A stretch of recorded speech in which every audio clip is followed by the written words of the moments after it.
हमारे रेसलर्स सड़क पर सो रहे हैं। ऐसा तो कभी नहीं सोचा था, मतलब कि ये दिन भी देखने पड़ेंगे, ऐसे सड़क पे सोना पड़ेगा। वही रेसलर्स जिन्होंने एक टाइम पे इंडिया के लिए मेडल्स जीतकर देश का नाम रोशन किया था। और गोल्ड मेडल जीता है भारत की साक्षी मलिक ने। गोल्ड मेडल विनेश फोगाट के लिए, गोल्ड मेडल भारत के लिए। आज वो देश से भीख मांग रहे हैं कि उनकी आवाज सुनी जाए। ये दिन देखने के लिए मेडल लेके आए थे देश के लिए, यही दिन देखने के लिए लेके आए थे। मैं पूछ रही हूँ, सबसे पूछ रही हूँ, रेसलिंग फेडरेशन में होने वाले सेक्सुअल हरासमेंट के खिलाफ उन्हें इंसाफ मिल सके।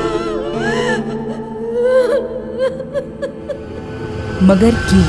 ऐसा क्यों हुआ कि Olympic medallist Bajrang Punia, gold medal Bharat का बजरंग पुनिया ने दिलवाया है। ओलंपिक मेडलिस्ट साक्षी मलिक, भारत की चैंपियन सुपुत्री साक्षी मलिक ने जीता है।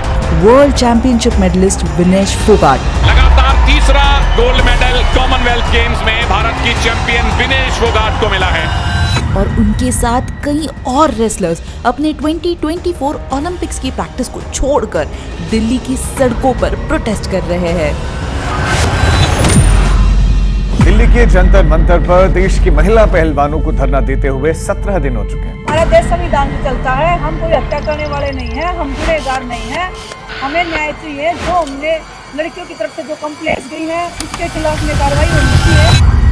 दोस्तों, हम देश और दुनिया की इम्पोर्टेंट चीजों को सिंपल तरीके से आप तक लाने की कोशिश करते हैं ताकि आप आपके अराउंड की चीजों को आसानी से समझ सके। इसीलिए चैनल को सब्सक्राइब जरूर कीजिए। इसके लिए आपके सिर्फ 2 सेकंड्स लगेंगे, मगर हमें बहुत मोटिवेशन मिलेगा।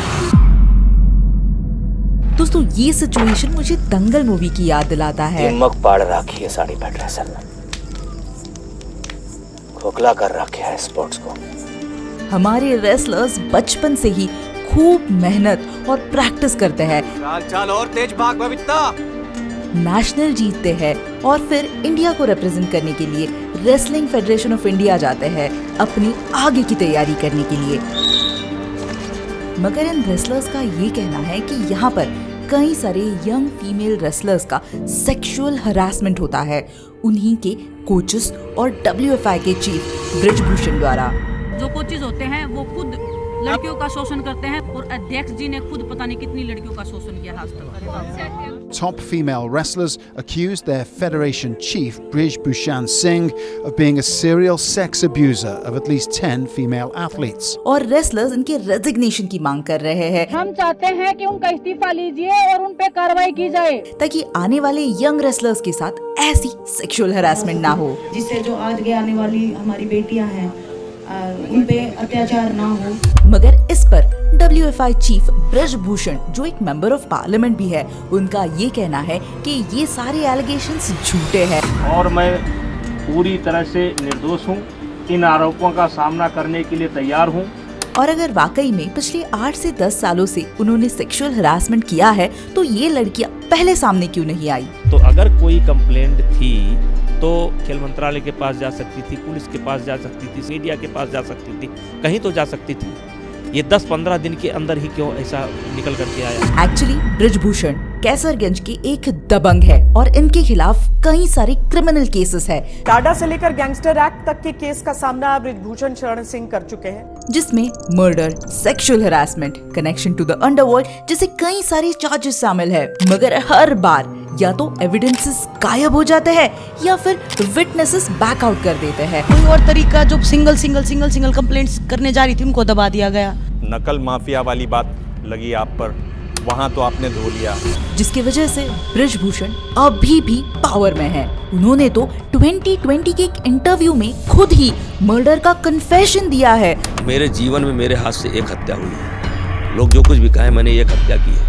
मगर फिर भी आज तक उनके अगेंस्ट कोई भी सीरियस एक्शन नहीं लिया गया है और इसी के वजह से आप समझ सकते हो कि क्यों शायद इतने सालों से कई सारी लड़कियां सेक्सुअल हरासमेंट होने के बावजूद भी शांत रही है। मगर जैन 2023 में पहली बार सभी रेसलर्स ने मिलकर इनके अगेंस्ट प्रोटेस्ट किया, लेकिन 4 महीने होने के बावजूद भी कोई एक्शन नहीं लिया गया।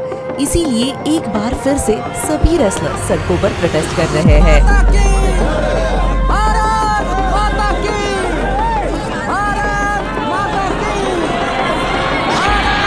दोस्तों, जब एथलीट्स देश के लिए मेडल्स जीत के लाते हैं, तब हमारे सर खुशी से ऊंचे हो जाते हैं।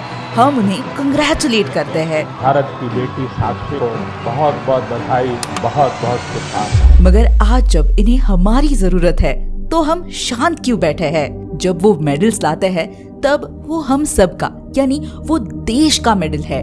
लेकिन आज जब वो हमारे सामने प्रॉब्लम्स लाए हैं तो सिर्फ ये रेसलर्स की प्रॉब्लम क्यों है? हम क्यों नहीं सोचते जो आज रेसलर्स के साथ हो रहा है वो कल हमारे साथ भी हो सकता है। और जरा सोच के देखिए कि अगर इसी तरीके से स्पोर्ट्स में अत्याचार होते रहे तो फिर कोई भी फैमिली अपनी बेटियों को स्पोर्ट्स के लिए क्यों एनकरेज करेगी? तो फिर इंडिया स्पोर्ट्स में आगे कैसे बढ़ेगा?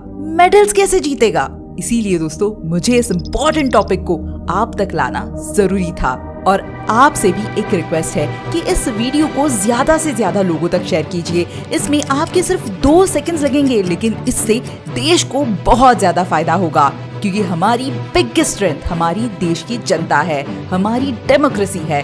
डेमोक्रेसी की स्ट्रेंथ क्या होती है और डेमोक्रेसी ना होने की वजह से कैसे बड़े बड़े देश पूरी तरीके से बर्बाद हुए हैं, ये अगर आपको जानना है तो इस वीडियो को जरूर देखिए।